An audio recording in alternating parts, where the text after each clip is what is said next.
안녕하세요. 이번 강의에서는 지난 시간이랑 이어서 대표적인 비선형 통계적 방법론인 Regression Splines, Smoothing Splines, Local Regression, 그리고 Generalized Additive Model, GAM이라고 불리는 방법에 대해서 설명하도록 하겠습니다. 먼저 Piecewise Polynomial Regression을 설명드리면요. 자, 지난 강의에서 설명했던 Piecewise Constant Regression의 업그레이드 버전이라고 생각하시면 됩니다. 기존 이제 piecewise constant regression은 이제 predictor가 속한 범위를 잘 나눈 다음에요. 그다음에 intercept만 있는 모델을 적용했잖아요. 하지만 여기 piecewise polynomial regression에서는 구간을 잘 설정하고 해당 구간에 대해서 polynomial regression을 적용한다고 생각하시면 됩니다. 그래서 아래에 이제 그림이 두 개가 있는데요. 이제 왼쪽 그림 먼저 볼게요.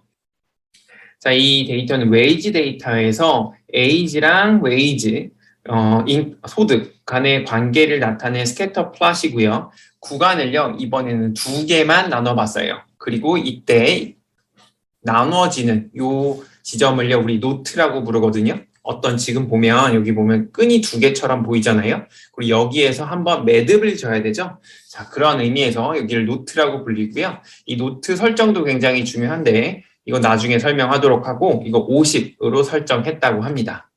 자, 그래서 이제 piecewise polynomial regression 모델 같은 경우에서는 자, 여기 이쪽 데이터만 이용을 해가지고 polynomial regression 적용하는 건데요. 이 경우에서는 아마 일반적으로 큐빅 모델 많이 써요. 3차식. 여기 써있네요. 큐빅 모델. 그리고 여기에도 큐빅 모델. 이렇게 적용했다고 보시면 됩니다. 자, 결과 해석을 해보면요.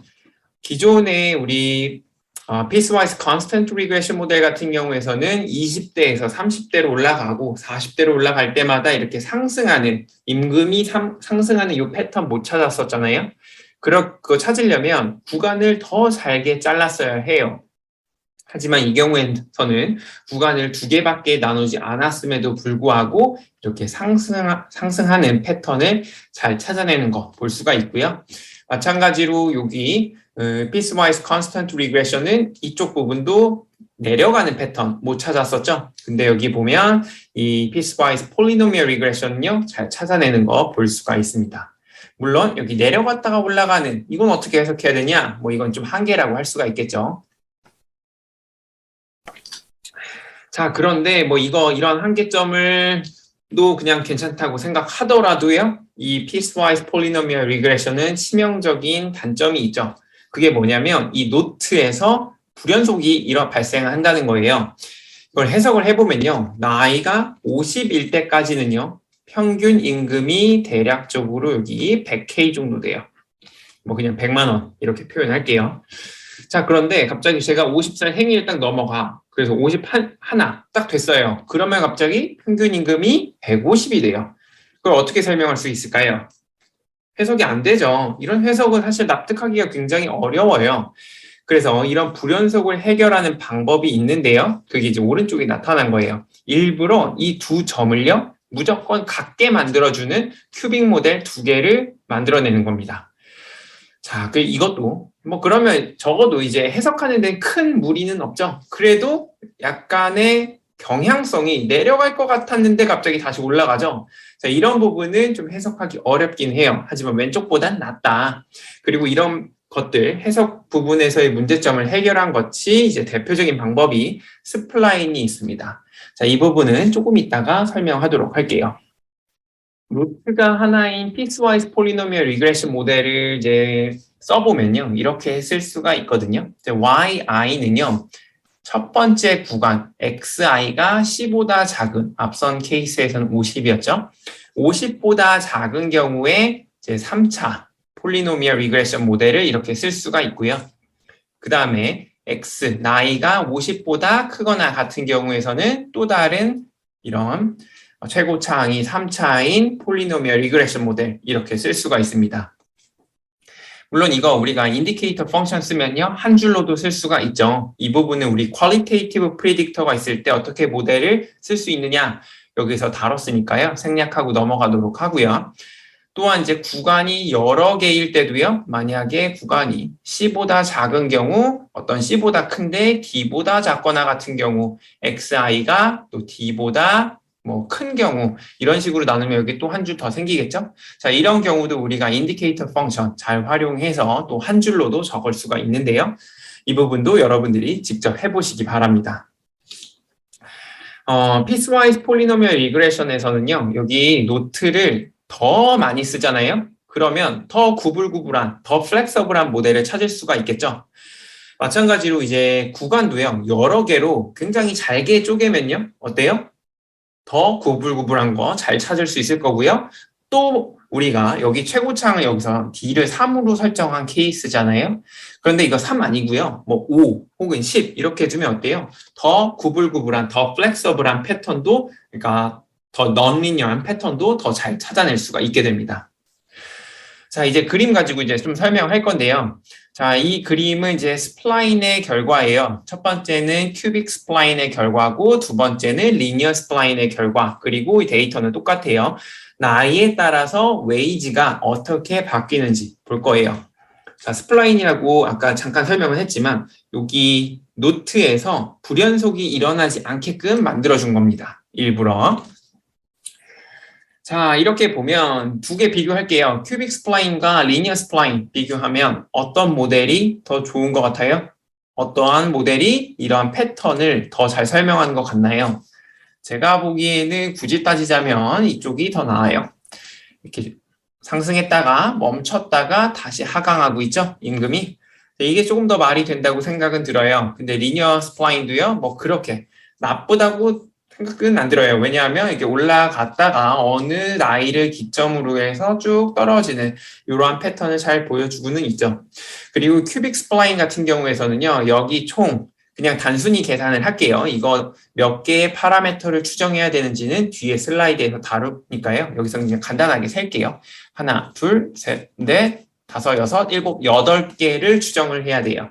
리니어 스플라인 같은 경우에서는요, 각 영역에서 리니어 모델을 다룰 거니까요. 색깔 바꿔서 인터셉트 슬로프 하나, 인터셉트 슬로프 하나에서 총 4개만 추정을 해야 된다는 또 장점이 있죠. 그래서 즉 상대적으로 샘플 사이즈가 적어도 리니어 스플라인이 그 패턴, 모델 학습은 조금 더 편하다라고 할 수가 있습니다. 하지만 샘플 사이즈 충분하면요. 큐빅 스플라인을 활용하는 것이 일반적인 케이스입니다. 자, 이제 스플라인이 뭔지 조금 더 자세하게 설명을 할 건데요. 이것도 먼저 간단하게만 설명하면요. 이렇게 노트에서 연속성을 보장해주는 게 스플라인이에요. 근데 단순히 연속성만 보장을 하는 게 아니고요. 어떤 데리버티브, 도함수의 연속성도 보장을 해주는 것이 이제 스플라인이라고 할 수가 있습니다. 이 부분 조금 이따가 또 자세하게 설명할게요. 먼저 설명할 스플라인 중에 간단한 얘는 이제 리니어 스플라인이거든요. 리니어 스플라인은요, 이제 각 노트에서 연속적인 piecewise linear regression이라고 할 수가 있어요. 그래서 이 노트에서 끊기지 않는 거죠. 그래서 이것도 이제 모델로 써보면요, 우리가 앞서 배웠던 베이시스 펑션을 활용한 리그레션 펑션으로 쓸 수가 있거든요. 그래서 이제 베이시스, 여기도 베이시스, k 플러스 1개, 만약 k개의 노트가 있다고 하면요, 이제 k 플러스 1개의 베이시스를 가진 리그레션 펑션으로 쓸 수가 있습니다. 그러면 앞서 우리 인디케이터 펑션 써가지고 그냥 한 줄로 쓰는 그거랑 뭐가 다르냐라고 생각할 수가 있는데요. 지금 우리 스플라인에서는 연속성이 반드시 보장이 돼야 되잖아요. 그렇기 때문에 조금 인디케이터만 가지고 표현하기는 조금 어려워요. 그래서 이 베이시스가 그럼 뭐냐를 설명을 하면요. 첫 번째는요. 원래 프리딕터 값 그대로 쓴 거예요. 그리고 두 번째 값은요. xi 빼기 ck라는 거, 그 다음에 여기 플러스를 쓸 거예요. 그리고 이미의 k에 대해서 요거를 하나씩 바꿔서 넣을 거죠.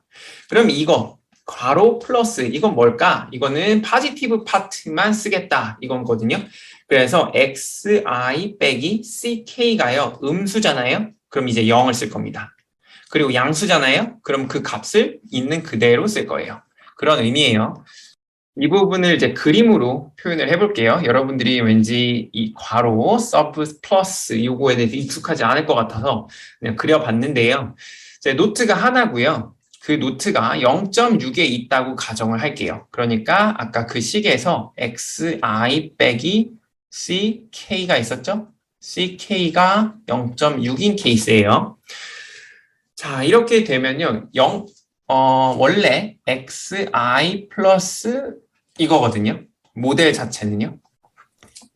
자, 그러면 0.6이 될 때까지는요. 이 두 번째 파트가 항상 0일 거예요. 그렇죠? 음수니까요. 그래서 이 파란색 직선처럼 그대로 증가하게 되거든요. 근데 0.6이 되면 어때요? 이제 xi 플러스 xi 빼기 ck 이게 그대로 살아남게 되죠. 그래서 이 xi 빼기 ck가 됩니다. 그렇죠? 물론 여기에 슬로프가 이렇게 붙게 돼요. 그러니까 이제 슬로프가 있는 거고요.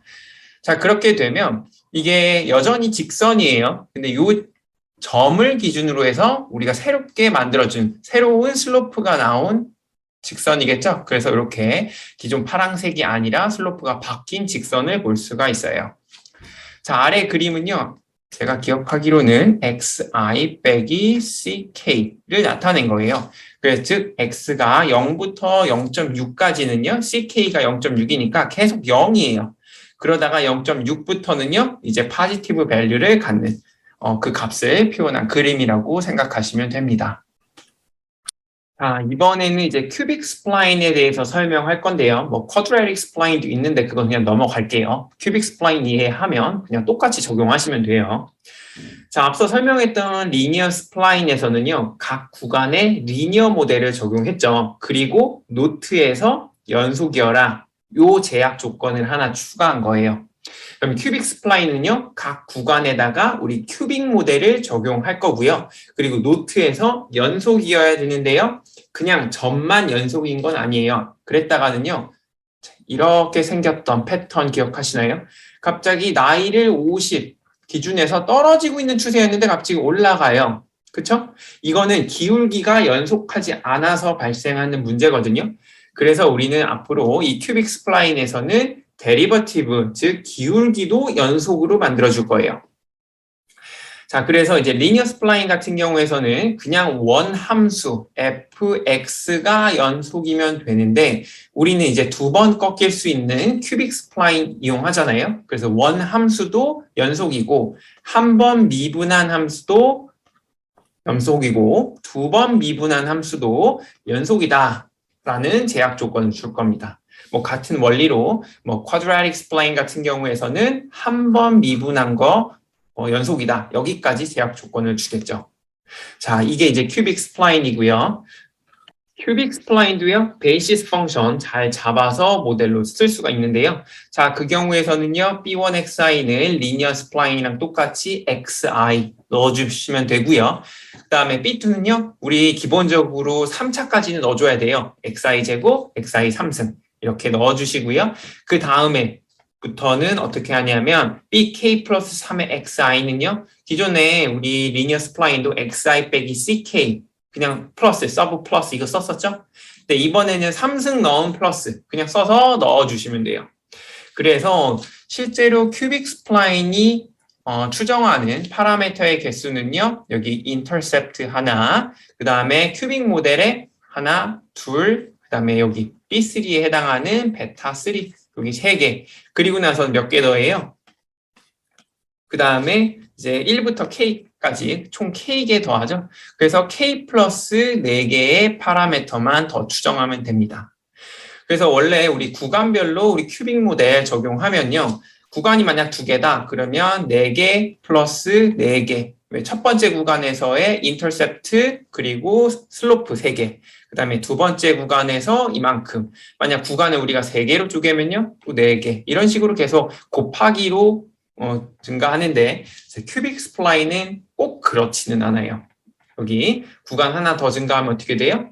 그냥 하나 더 증가하는 이런 형태라서 큐빅 스플라인은 이제 상대적으로 우리가 추정해야 될 파라미터 개수가 적다는 장점도 있습니다. 이번에는 이제 도함수를 매칭시키는 스플라인이 왜 좋은지 예를 들어서 설명하도록 하겠습니다. 뭐 일단 우리가 알고 있는 자연 법칙이나 어떤 파악하고자 하는 패턴은요, 연속형일 가능성이 매우 높아요. 그러니까 x가 증가함에 따라서 y가 뭐 급격하게 바뀔 수는 있겠지만 갑자기 점프가 일어나는 그런 케이스들은 굉장히 드물거든요. 그리고 패턴이 이렇게 내려가다가 갑자기 어느 선을 기점으로 해서 급격하게 상승한다거나 뭐 이러한 패턴도 굉장히 드물어요. 그래서 이제 패턴 맞춰주는 게 일반적으로는 좋고요.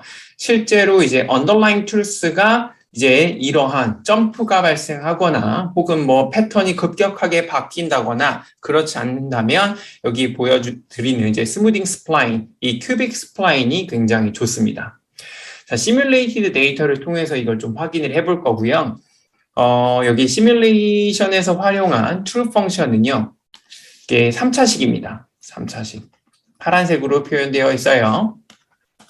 그리고 여기 있는 초록색은요, 이제 그 연속성을 보장하지 않은 큐빅 모델들, 이 구간마다 큐빅 모델들을 적용한 결과예요. 그래서 첫 번째는요, 아예 점 자체가 연속하지 않아서 점프가 발생하는 경우고요. 두 번째는요, 이 점프는 막아줘요. 근데 이제 1차 도함수는 이제 연속이 아니어도 되는 경우.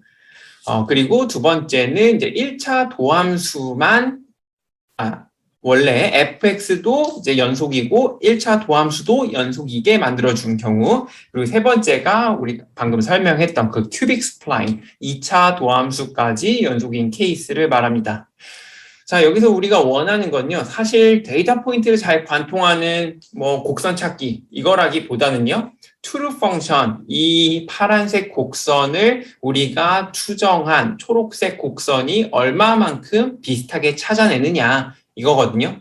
그래서 보시면요, 이 파란색 곡선이랑 비교를 해보면 여기 점프 이상하죠? 이것도 말도 안 되는 값이 여기 나오죠.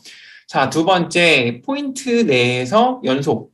그러니까 원래 fx를 우리 함수식 자체를 추정식 자체를 이렇게 연속으로 만든 경우 조금 나아요. 이렇게 점프되는 케이스는 없죠. 그런데 이게 갑자기 증가하는 패턴에서 감소하는 패턴으로 가고요. 자, 이번에는 1차 도함수까지 연속으로 만들어요. 자, 그러면 뭐 아까보다 두 번째 케이스보다는 훨씬 더 낫죠. 하지만 이 파트가 여전히 잘 설명이 안 되는 거 볼 수 있고요. 마지막에 큐빅 스플라인은요. 이쪽 파트도 잘 설명하는 이런 추정식 찾는 거 볼 수가 있습니다. 자, 이걸 바탕으로요. 아까도 말씀드렸지만 true 펑션이 뭐 점프가 일어난다거나 급격한 패턴 변화가 있다거나 그러지 않은 경우에서는 이제 큐빅 스플라인이 일반적으로는 더 좋은 성능을 나타낸다고 알려져 있습니다. 그리고 이게 대표적인 예라고 할 수가 있겠죠. 물론 이제 큐빅 스플라인도 단점이 없는 것은 아니에요. 뭐 예를 들어서 우리 프리딕터 경계값 주변에서 스플라인의 분산은 매우 클 수가 있습니다. 모델 적합할 때 중간 범위에 있는 데이터는 이제 양 옆의 데이터를 모두 쓰는 데에 반해서 이제 바운더리 쪽 있잖아요. 이쪽 뭐 예를 좀 이따 설명한다고 하더라도 이쪽 데이터에서는요. 만약 이 포인트 예측하는 데 있어서는요. 이 앞에 있는 포인트들은 거의 쓰지 않아요. 그러니까 일부의 데이터만 쓰겠죠. 그리고 이쪽 구간, 요 구간 예측할 때는요. 요 앞에 구간은 거의 쓰지 않아요. 네, 그러니까 상대적으로 이 가운데 구간은 어때요? 물론 양옆 잘 안 쓰죠. 하지만 그래도 대부분의 데이터를 다 쓸 수 있기 때문에 신뢰도가 조금 높다. 이렇게 이해하셔도 될 것 같긴 해요. 뭐 이론적인 거 우리 수업 시간에 다루진 않을 거고요. 뭐 여하튼 이러한 이러한 이유 때문에 이 꼬리 구간에 있는 confidence interval 이게 굉장히 넓습니다. 그래서 이 문제를 해결하기 위해서 이제 Natural Cubic Spline이 개발됐고요. 이제 Natural Cubic Spline은요, 노트로 이제 나눠진 구간 중에서 제일 바깥쪽 구간 있죠? 그거는 이제 큐빅 모델이 아니라 선형 모델로 하자. 왜냐하면 큐빅 모델보다 선형 모델은 추정해야 될 파라미터 수가 적기 때문에 조금 더 적은 수의 샘플 사이즈로도 정확하게 추정이 가능하기 때문에 이제 그런 모티베이션으로 나온 게 Natural Cubic Spline이라고 할 수가 있습니다. 실제로 이제 얼마나 더 안정적인지 예를 통해서 확인해 볼게요. 여기 쓴 거 이제 웨이지 데이터고요. 여기는 아마 그림은 잘렸지만 나이에 따라서 임금이 어떻게 보여주는지 그 패턴을 적합한 결과입니다. 그래서 빨간색 곡선은요, Natural Cubic Spline의 결과고 파란색 선은요, Cubic Spline의 결과예요. 추정선 자체는 거의 비슷해요. 왜냐하면 뭐 가운데 구간들 같은 경우에서는 사실 뭐 큐빅 모델 적용한 거 똑같잖아요. 그리고 이 꼬리 부분에서만 이제 리니어 모델을 적합시킨 거고요. 자, 그래서 요 fitted 라인 자체는 굉장히 비슷한데 confidence interval, 요 점선으로 표현된 것들이 confidence interval이에요. 자, 이거 보면은 cubic spline 같은 경우에서는 파란색 점선을 봐야겠죠? 이 끝 구간에서 갑자기 이렇게 상승해요. 그리고 여기도 갑자기 이렇게 내려가고요.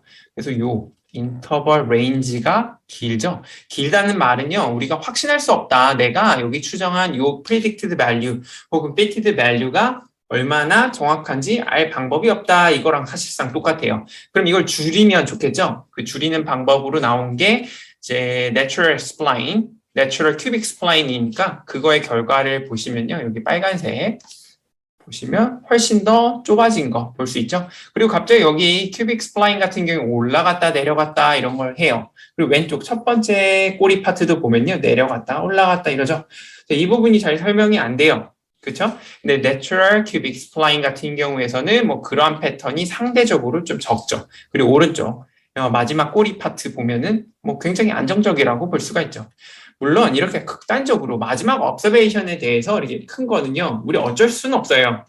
여기에 대해서 이 포인트, 여기 구간에 대한 예측값은요, 사실 이쪽 구간은 거의 안 쓰거든요. 이건 안 쓴다고 보셔야 돼요. 그러면 아주 일부에 여기 있는 데이터 몇 개의 포인트만 가지고 하기 때문에 어쩔 수 없이 필연적으로 늘어나는 구간이라고 할 수가 있습니다.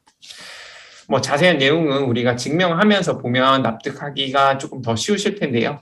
우리 수업은 이제 증명을 잘 안 하니까 이렇게만 하고 넘어가도록 하겠습니다. 여태까지 설명했던 뭐 linear spline, cubic spline 혹은 뭐 natural cubic spline 이런 것들의 이제 성능을 좌우하는 주요한 요소는요. 당연히 노트의 수예요. 그리고 노트의 위치도 중요하겠죠. 네. 자, 일반적으로 노트의 수를 이제 정한 다음에 우리가 위치를 정하는데요. 어떻게 할까요? 노트의 수 정하는 거. 자, 이제 여러분들도 다 아셨겠지만 이러한 파라미터를 추정하는 거는요. 대표적으로 우리 일반적으로 테스트 MSE 혹은 이제 크로스 발리데이션 이용해서 정합니다. 이렇게 정하시면 돼요. 자, 그리고 이제 K 정하면요. 위치 정해야 되죠? 자, 위치는요. 일반적으로 이제 프리딕터 값들의 퀀타일 원래 제가 이제 piecewise constant regression에서도 뭐 퀀타일, 퍼센타일 이런 거 쓴다고 했잖아요. 등간격으로 나눈다. 이렇게 한 게 이제 퀀타일 이용하는 방법이고요.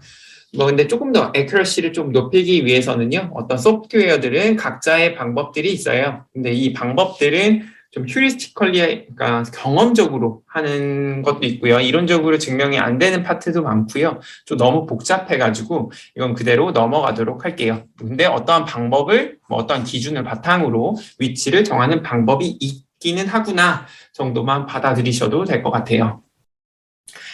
자, 그리고 예를 들어서 또 설명을 할 건데요. 여기 보이는 그림은요, 똑같이 웨이지 데이터이고요.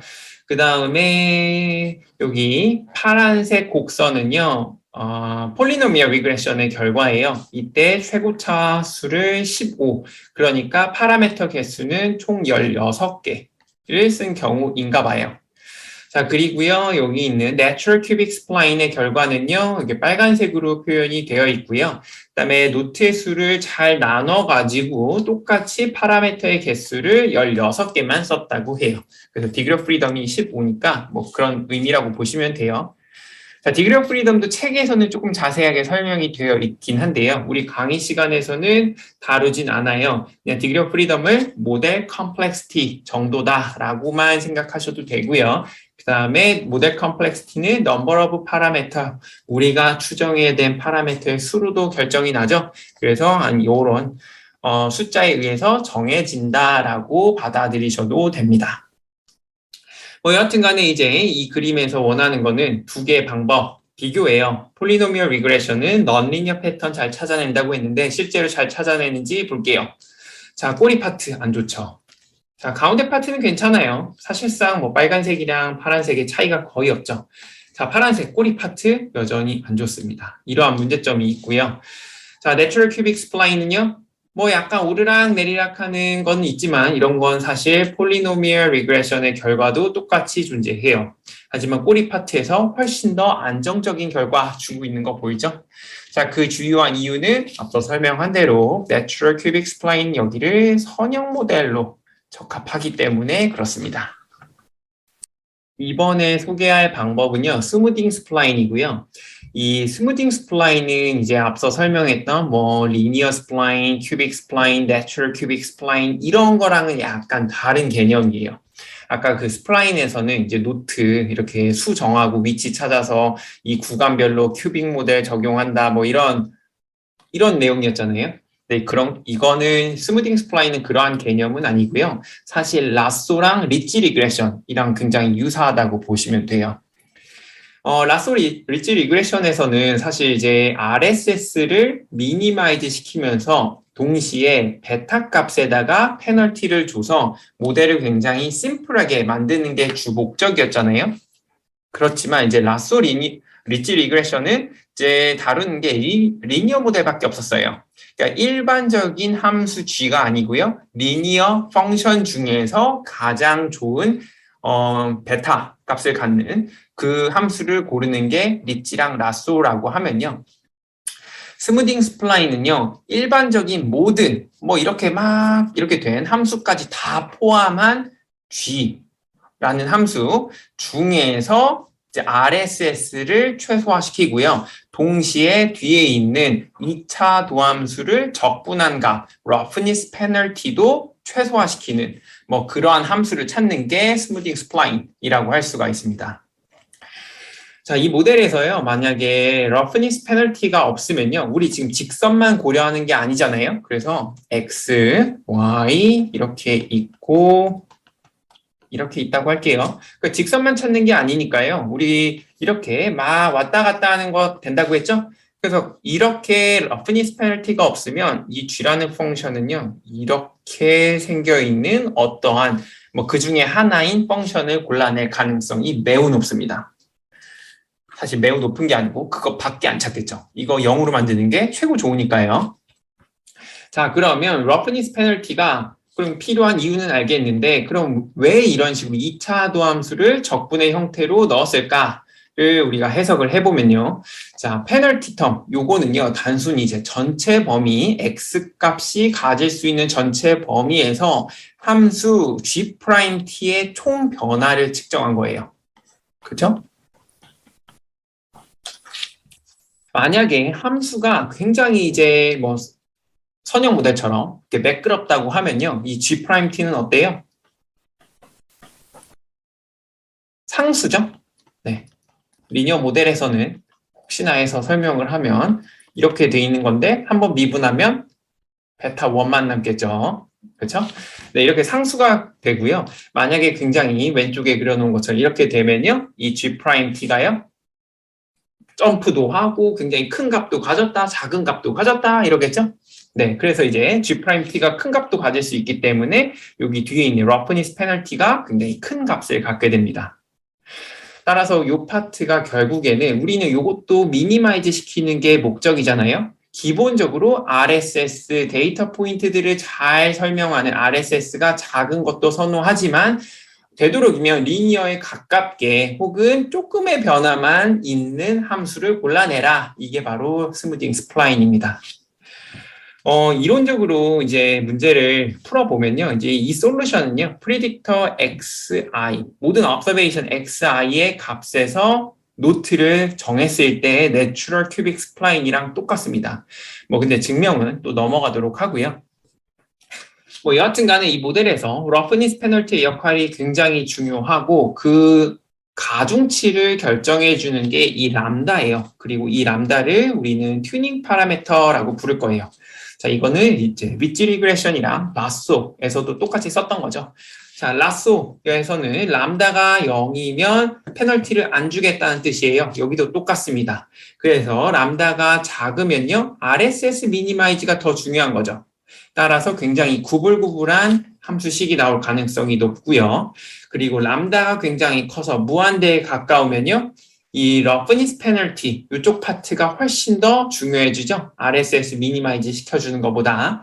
그래서 이 경우에서는 gx가 리니어 펑션이 나오게 될 거예요. 그리고 이 람다 어떻게 구해요? 여러분도 아시다시피 크로스 밸리데이션 이용하시면 됩니다. 이번에는 이제 튜닝 파라미터 람다 값에 따라서 스무딩 스플라인의 결과가 어떻게 달라지는지 이제 살펴보도록 할게요. 그래서 이제 스무딩 스플라인의 오토 데이터에 적용한 결과가 여기에 있고요. 각각의 그림은요, 람다 값이 굉장히 큰 경우, 그리고 조금 작아진 경우, 더 작고, 더 작아지고, 그래서 거의 0에 가까운 이런 케이스예요. 아까 제가 이론적으로 설명드린 건 개념적으로 설명드린 거죠. 람다가 크면 선형에 가깝고요. 람다가 0에 가까우면 굉장히 구불구불한 어떠한 함수식을 찾아낼 것이다 했는데 여기 그림 보시면요. 람다 크면 선형이죠. 람다가 조금 작아졌어요. 약간의 굴곡은 있죠. 하지만 여전히 선형, 여기 까만색 직선이 선형 직선이에요. 비슷하고요. 그 다음에 여기 0.5 더 작아졌죠? 살짝 구부러지기 시작해요. 그리고 0.104이면 데이터 포인트들을 진짜 잘 설명하는 것 같아요. 기존의 쿼드래틱 모델이랑 상당히 유사한 결과 볼 수가 있고요. 그 다음에 조금 더 작아지게 되면요. 이번엔 이제 좀 RSS를 최소화시키는데 조금 더 치중을 했나 봐요. 그래서 요런 조금 더 구불구불한 형태가 나오는데 여전히 이것만큼 좋은 모델 같아 보이고요. 이제 람다를 극단적으로 작게 설정하니까 오르락 내리락 하죠.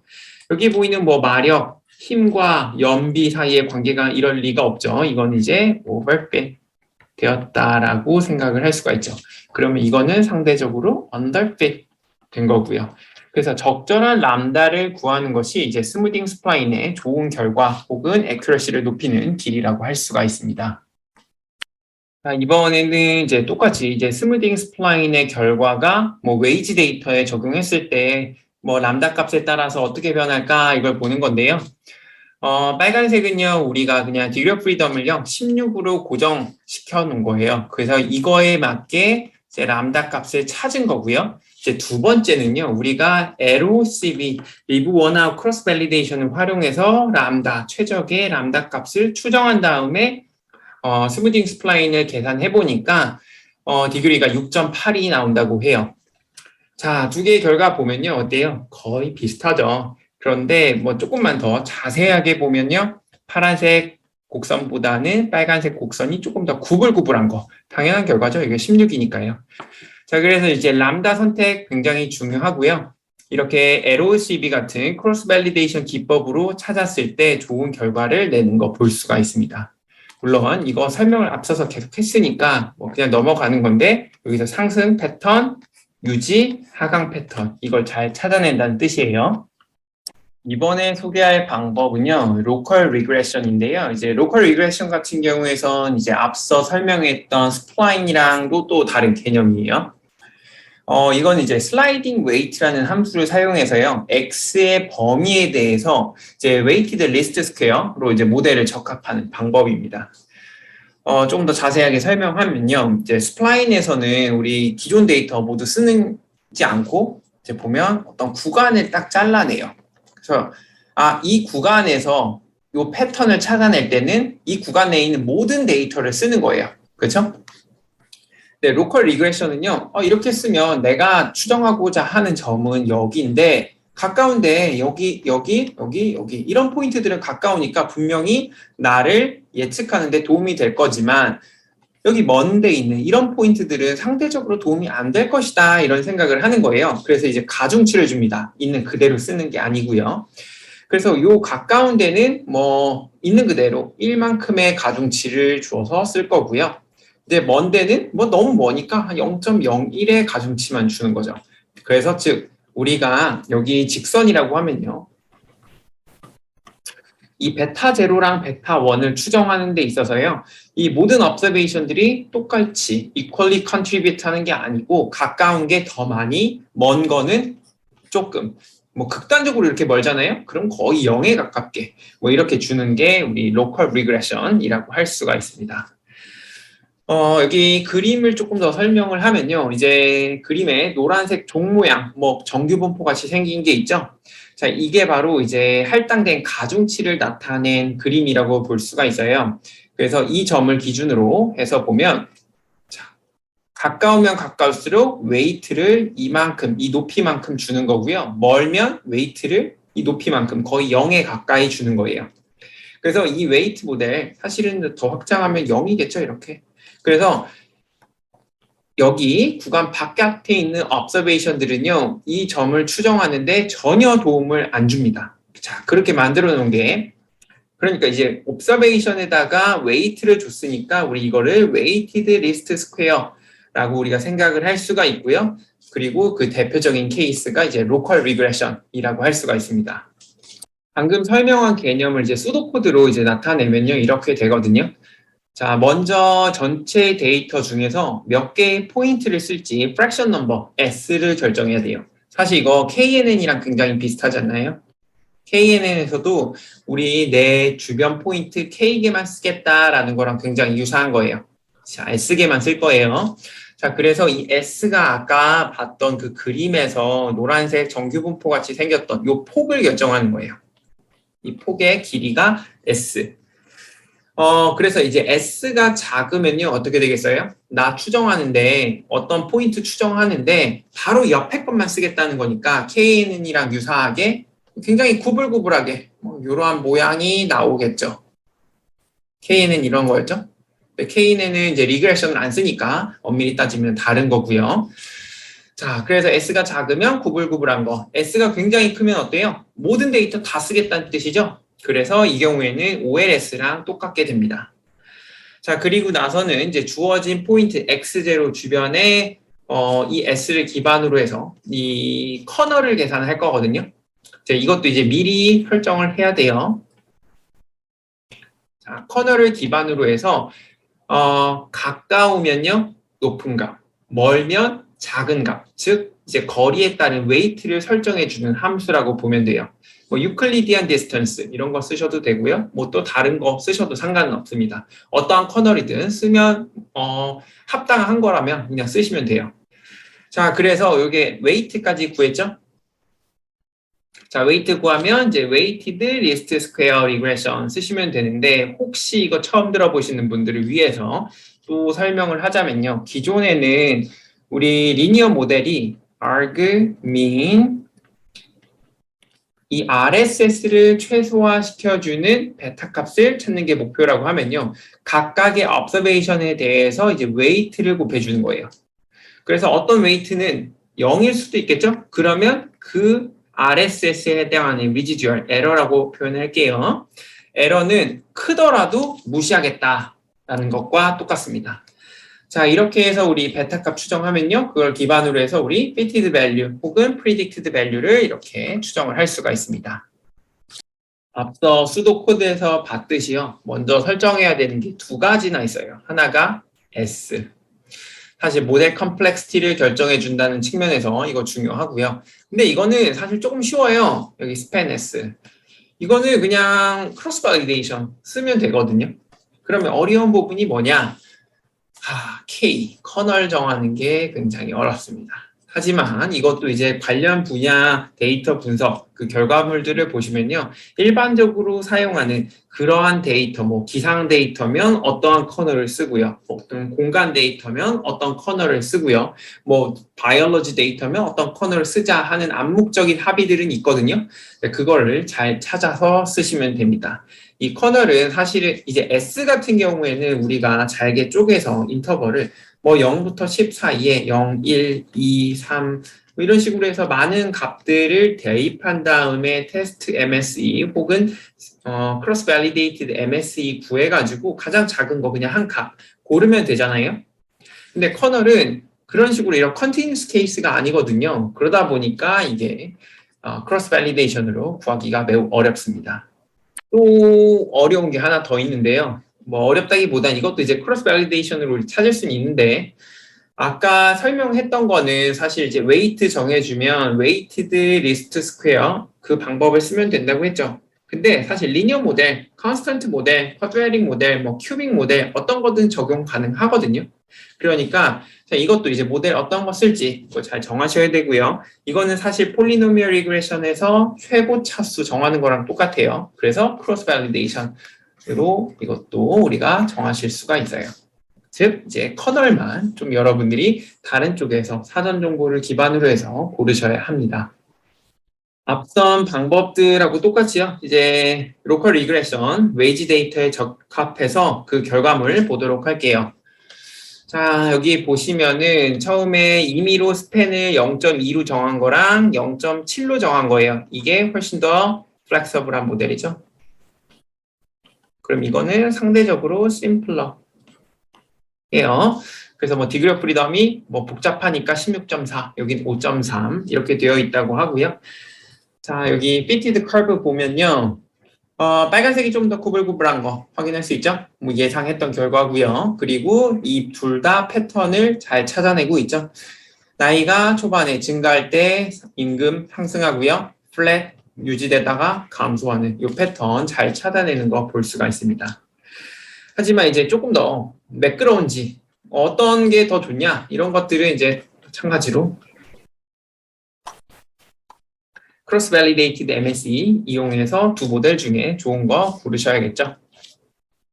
마지막으로 이제 설명할 방법은 이제 Generalized Additive 모델 GAM인데요. 이 GAM은요 여러 변수에서 플렉서블한 이제 non-linearity는 허용하지만 이제 선형 모델의 additive structure는 유지한 모델이라고 할 수가 있습니다. 그래서 이걸 이제 모델로 수식으로 써보면요. yi는 베타 제로, 그래서 더하기 구조는 계속 갖는 거예요. 이렇게 더하기. 근데 첫 번째 프리딕터의 어떤 함수 형태, 두 번째 프리딕터의 함수 형태. 그러니까 있는 그대로 프리딕터를 사용하는 게 아니고요. 그걸 변환해서 사용하는 방법이다 라고 보시면 되고요. 그러면 이거 사실 뭐 베이시스 펑션 베이스드 리그레션이랑 뭐가 다르냐라고 할 수 있는데 사실 거기서는 하나의 프리딕터를 뭐 두 개, 여러 개도 할 수는 있어요. 근데 당시에 설명할 때 한 개의 프리딕터를 이렇게 여러 개로 쪼개냈었죠. 근데 여기서는 프리딕터가 여러 개 있을 때 각각의 프리딕터를 변환해서 사용하겠다. 그런 측면에서 이제 조금 다르다고 볼 수가 있습니다. 뭐 근데 뭐 제너럴한 관점에서 보면 뭐 똑같다고 볼 수도 있고요. 뭐 여하튼 간에 여기 있는 펑션 그럼 f는 우리 어떻게 정하냐? 이것도 굉장히 어렵습니다. 앞에서 우리 커널 정하듯이 정해야 되는데요. 일단 우리 앞에서 썼던 뭐 natural spline 이런 거 쓸 수도 있고요. 뭐 cubic spline 이런 거, smoothing spline, local regression 어떤 거든 적용 가능해요. 그리고 뭐 F1에서 natural spline 썼다고 해서 F2도 반드시 natural spline 써야 되냐? 그럴 필요 없고요. 여러분들 다 섞어서 쓰셔도 상관없습니다. 잘 조합한 다음에 다시 한번 크로스 밸리데이티드 MSE가 유의미하게 낮다라고 하면 그 모델을 최종 모델로 고르시면 되죠. 자, 그러면 이거 하나하나를 적용했을 때 우리가 어떻게 추정해야 되냐? 이거 문제가 있죠? 그거는 우리 수업 시간에 다룰 수 없고요. 기본적으로 소프트웨어에서 제공해주는 결과물들을 믿고 쓰시는 방법밖에 없습니다. 그냥 OLS처럼 뭐 베타 해시, X 트랜스포즈 X 인버스 X 트랜스포즈 Y 이렇게 나오는 경우가 이렇게 복잡한 케이스에서는 거의 없어요. 그래서 뭐 증명도 어렵고요. 못한다는 건 아니지만 어렵고요. 뭐 설명하기도 거의 불가능에 가깝죠. 그래서 만약에 여러분들이 계속해서 이 non-linear 패턴 찾는 연구를 하고 싶으시다면요. 뭐 그때 가서 공부해도 늦지 않습니다. 이번에도 이제 갬이 얼마나 정확한지 혹은 패턴 잘 찾는지 알아보기 위해서 웨이지 데이터에 적용해 보도록 하겠습니다. 이 경우에서는 이제 프리딕터 3개를 썼고요. 이제 연도, 그 다음에 나이, 그 다음에 에듀케이션 레벨. 그래서 하이스쿨 이하, 하이스쿨까지 졸업한 사람, 그 다음에 컬리지, 대학, 뭐 대학원, 뭐 그 이상, 뭐 이거거든요. 이거 사실 제일 처음 강의 시간에 좀 설명을 했는데요. 연도가 증가하면 물가 상승률에 따라서 웨이지도 증가해요. 여기서 지금 웨이지를 F1 year 플러스 F2 age 인터셉트 생략할게요. education.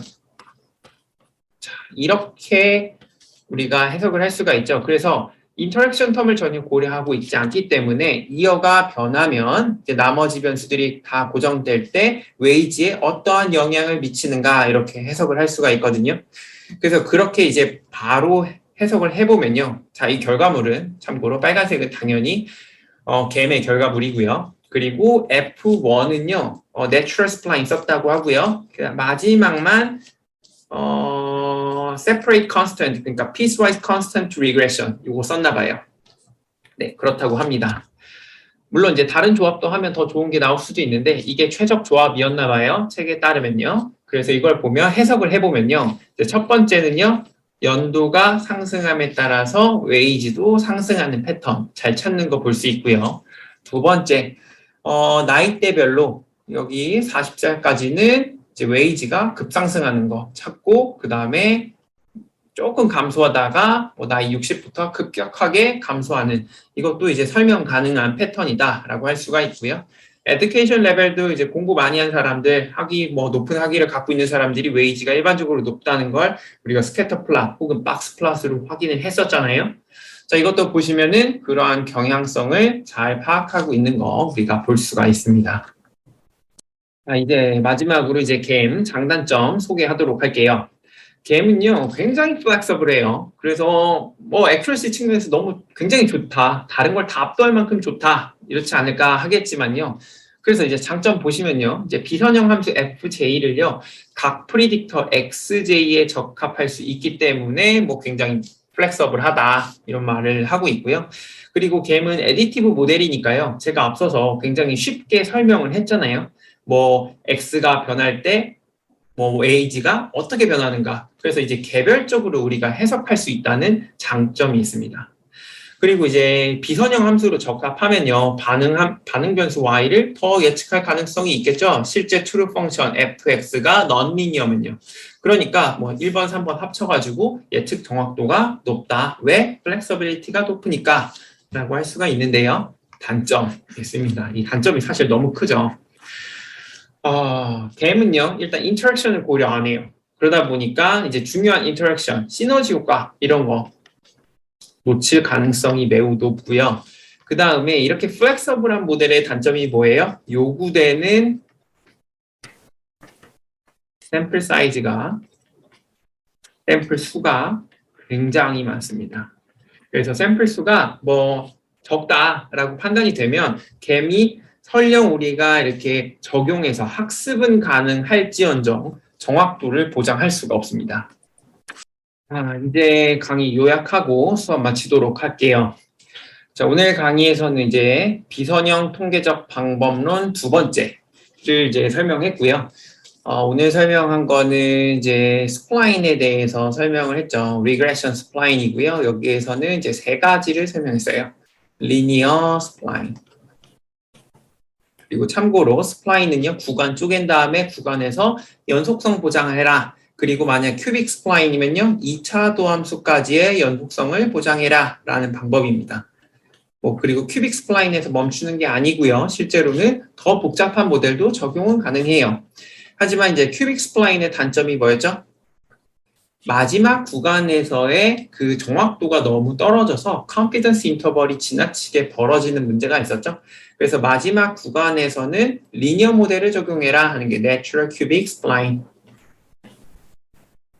그리고 이 부분 이제 모델로 써보면요. yi는 베타 0 플러스 베타 1 b1 xi 어떠한 베이시스 펑션을 썼다고 했죠. 그리고 총 베타 k 플러스 1 우리가 노트의 수를 k라고 할게요. k는 number of note. 그 다음에 b k 플러스 1 xi 플러스 epsilon 이렇게 모델을 쓸 수 있다고 했고요. 그리고 이때 B1XI는요, 그냥 XI 그대로 쓰고요. 자, 이 두 번째는요, 만약 첫 번째 도트가 CI라고 하면요, XI 빼기 CI 여기 플러스 이거 썼다고 설명드렸어요. 네, 큐빅 스플라인은요, 똑같아요. 근데 마지막이 K 플러스 3까지 증가한다는 점을 설명을 드렸죠. 나머지 똑같아요. 이게 3승으로 바뀌는 거 빼고는 다 똑같습니다. Natural Cubic Spline은 이제 Cubic Spline 단점 보완하기 위해 나온 거고요. 모델은 따로 쓰진 않았죠. 근데 여러분들이 원하시면 쓸 수도 있겠죠. 자, 그리고 이제 스플라인 이름은 비슷한데 조금 다른 개념이 스무딩 스플라인에 대해서 설명을 드렸죠. 자, 스무딩 스플라인은 기본적인 개념이 함수를 찾는 건데요. 어떤 함수냐면 RSS를 미니마이즈 시켜줌과 동시에 이제 러프니스 페널티도 동시에 미니마이즈 시켜주는 함수 G를 찾는 거예요. 그래서 이것도 이제 수식으로 써보면 우리 데이터 포인트를 n개가 있다고 가정할게요. 그러면 yi 빼기 gxi의 제곱 플러스 람다 이게 튜닝 파라미터고요. 이제 이거 구하는 거는 크로스 발리데이션으로 구하면 돼요. 그 다음에 2차 도함수를요. 이렇게 적분한 값을 페널티로 걸어준 겁니다. 자, 그리고 이제 스플라인이랑 이름도 다른 이제 로컬 리그레션 설명했죠. 자, 이거는요, 기본적으로 데이터로 다 쓰는 게 아니고요. 자기가 추정하고자 하는 그 포인트, 주변 포인트만 이용해서 우리가 리니어 모델 적합하자. 이런 겁니다. 그래서 이거는 엄밀히 따지면 weighted least square approach다. 이렇게 할 수가 있고요. 이거의 특수한 예다라고 하고요. 그 다음에 수도코드에서 우리 여기서 정해줘야 되는 게 여러 가지가 있다고 설명드렸어요. 1번이 span, S. 자, 이거는 크로스 발리데이션으로 구하시면 되고요. 정해주시면 되고요. 두 번째가 뭐 리니어 모델 쓸 거냐, 쿼드라틱 모델 쓸 거냐, 이런 것도 크로스 발리데이션. 세 번째가 뭐 커널. 물론 이제 제가 이제 커널은 데이터를 어떤 데이터 쓰느냐에 따라서 관련 연구 보고 골라서 쓰셔야 됩니다라고 했지만 이것도 우리가 고려 대상이 몇 개 없으면요 당연히 그냥 크로스 발리데이션 MSE로 고를 수는 있어요. 그리고 이제 맨 마지막에 했던 게 generalized additive 모델 즉 GAM이 있죠. GAM. 자, 이거는 이제 모델을 써보면 yi는요 베타 제로, 그 다음에 첫 번째 프리딕터의 이제 어떤 특성 케이스, 그 다음에 변환, 그 다음에 두 번째 프리딕터의 함수식, 원이 들어가야겠죠? i2. 제가 i를 잘 안 쓰다 보니까 이게 잘 안 돼요. ip 플러스 epsilon i. 여기다 i가 들어가야겠네요. 그러면 네, 이렇게 쓸 수가 있고요. 자, 여기에 장점은요. 플렉서빌리티가 높아요. 그러다 보니까 트루 펑션이 넌리니어 할 때 GAM이 엄청 좋죠. 우리가 일부러 어떤 트랜스포메이션을 사용해야 되나 뭐 이러한 고민을 할 필요가 없습니다. 우리가 그냥 적절한 뭐 큐빅 스플라인 혹은 뭐 내추럴 스플라인 이런 것만 잘 골라주시면 돼요. 하지만 단점이 뭐예요? 인터랙션 못 찾습니다. 인터랙션 못 찾는다. 두 번째, 요구되는 샘플 사이즈 많다. 이거죠. 이렇게 수업 마치도록 하겠습니다.